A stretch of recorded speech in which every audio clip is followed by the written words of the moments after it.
If you've ever wondered what's inside a DPA 6060, well, good news. Today is your day. If you think you're going to repair one yourself, bad news. You're not going to. You're looking at this through a microscope. My phone is on a cell phone holder that's lined up precisely with the microscope. So this is what you're going to need to use. This is a 20 millimeter lens. And to give you context, these are millimeters, centimeters, millimeters. Okay. That's how small we're working here. My tweezers. And come on, focus. Focus. Here we go. Okay. So let's dig right in. So for context again, this is the wire. That's the size of the wire. You can see the groove patterns from when they extruded it. Piece number one, come on down. So what we have to start off is an insert. This insert, the wire is going to go inside, comes up inside, and then it slides down into the first piece, which is this guy here. So if we're doing it correctly, what we're going to see is this.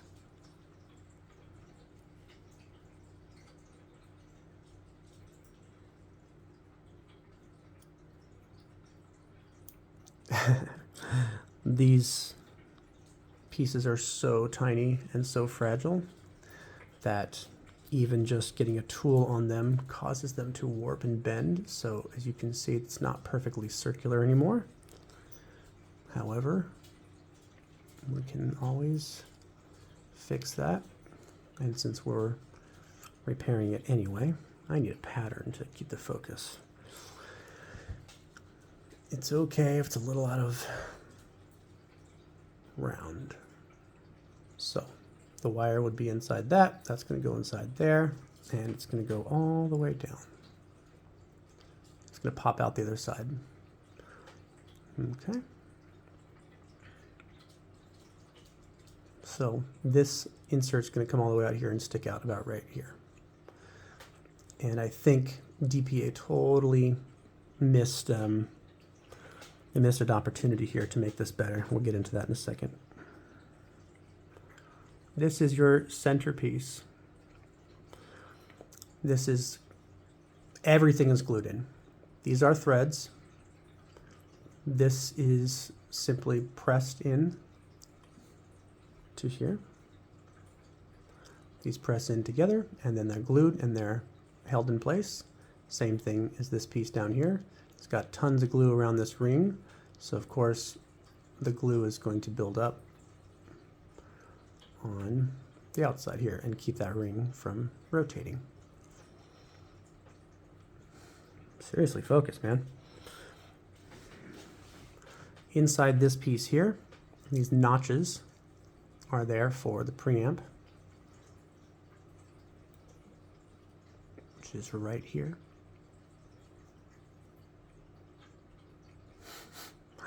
I swear, by the sun and the moon, the stars in the sky, I'll be there. I can't really, can't give you a better view of that because there we go. That's this tiny, tiny preamp. This thing literally is only a couple millimeters wide. The ground plane, I haven't figured out quite yet how it's supposed to be soldered on there. But the ground plane goes to this pad right there, and then the shell is actually hot. I don't know why, but that's what it looks like. So the signal is going to come in right there, and the ground plane is right here. Maybe not ground plane, but ground, you know what I mean. So those will be pushed in together. Be about that long-ish.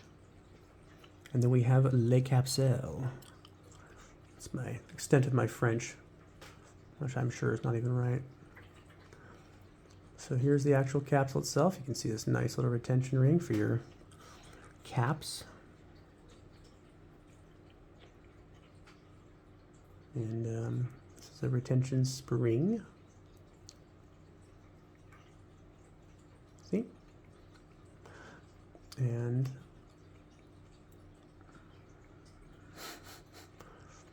when you're working with tweezers this small, everything is quite difficult. Okay. Here's the inside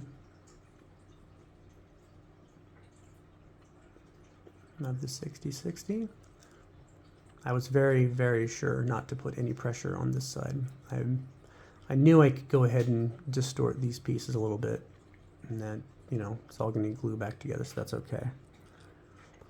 But I was very, very careful not to distort the capsule container at all. I do believe this is all brass. It's very easy to bend, very soft metal. Now this black dot you see in here is actually glue. DPA says that they apply a dab of glue to all of their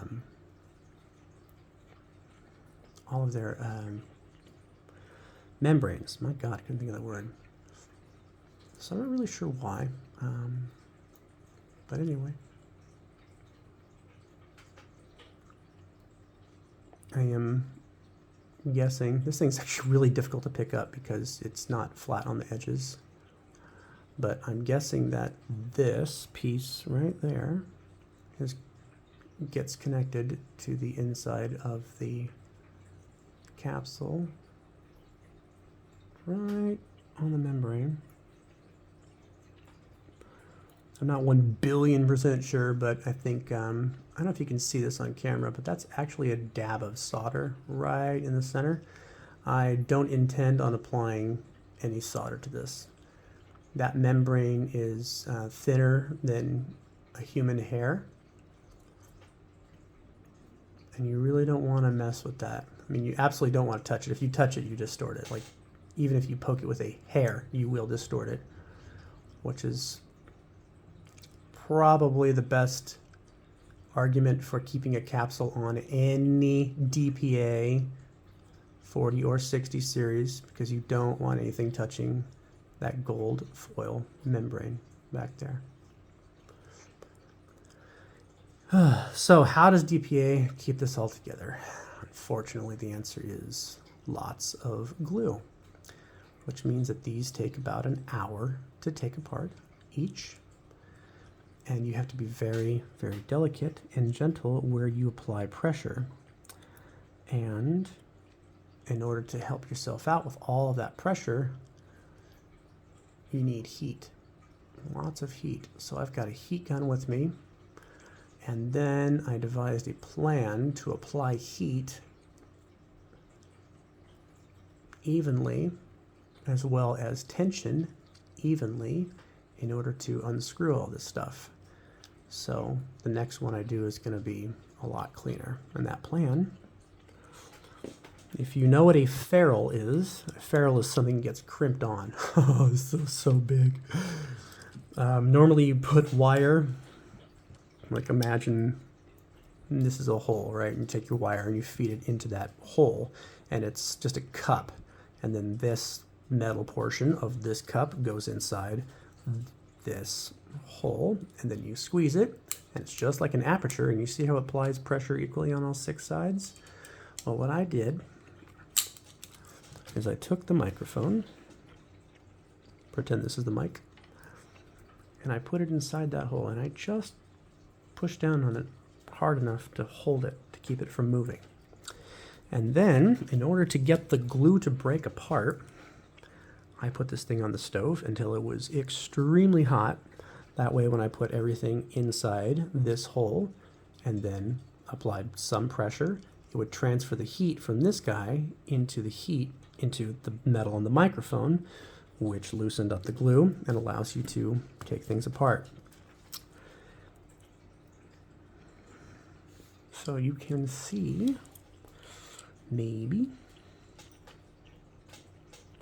apologize for this video being 10 minutes long, but for those who are curious, this is what I had to go through. So you can see the glue remnants and also DPA decided that when they put the overmolding on this cable, that was enough to hold the wire in itself. That is a terrible mistake, DPA. I hope you are watching this, because there is nothing that keeps the wire tension off of this guy, and that's where the wire goes bad. So this, if you know anything about crimping limos, looks really familiar. This looks like a limo ferrule. It is not. It is not, because this is a limo ferrule. If you know how small limo ferrules are, you now know how much smaller this is than you had any idea. So when you run the wire through on a limo ferrule, it's going to actually be facing the opposite direction. You can just stop watching now if you've gotten your information. Now I'm just going on about details. So for limo shell, I'm right-handed, so I work this direction. I will feed my wire in this way, and then we will do the termination, and then you will put a retention ring. Well, you better had put that on there before you put this all together. But this retention ring is going to go around the ferrule, like so. Okay.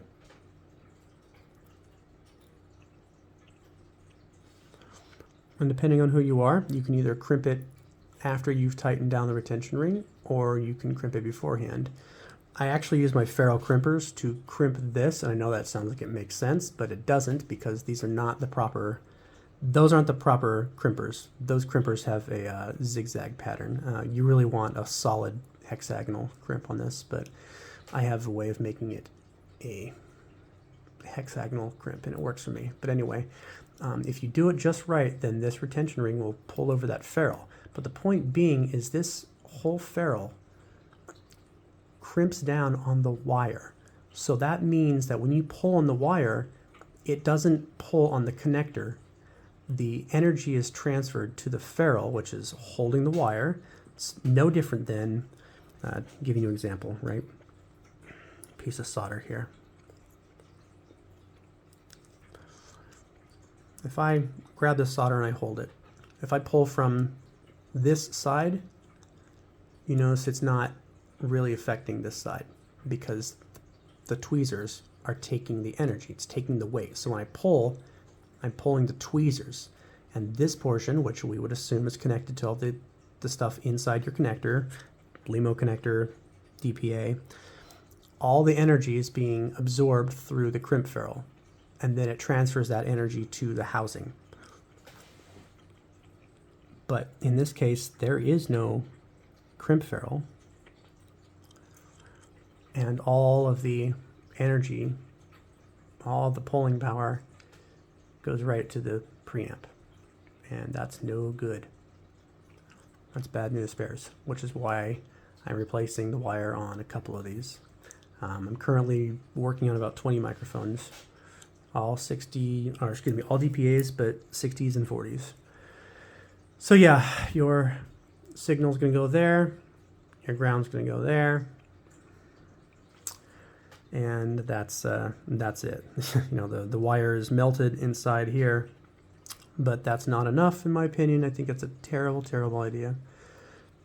If they had the ground wire maybe part of a friction shell, so when you tighten the shell up, it grabs the ground wire and holds it in, that would be a good way of doing it, but it's not how they did it. So we end up having to replace the wires on these things. I don't know if DPA will do it because they're glued together. These are not serviceable items. I don't even know if DPA repairs these, but I do. So anyway, sorry for the long video, but if you ever wonder what's inside DPA 6060, now you got your answer.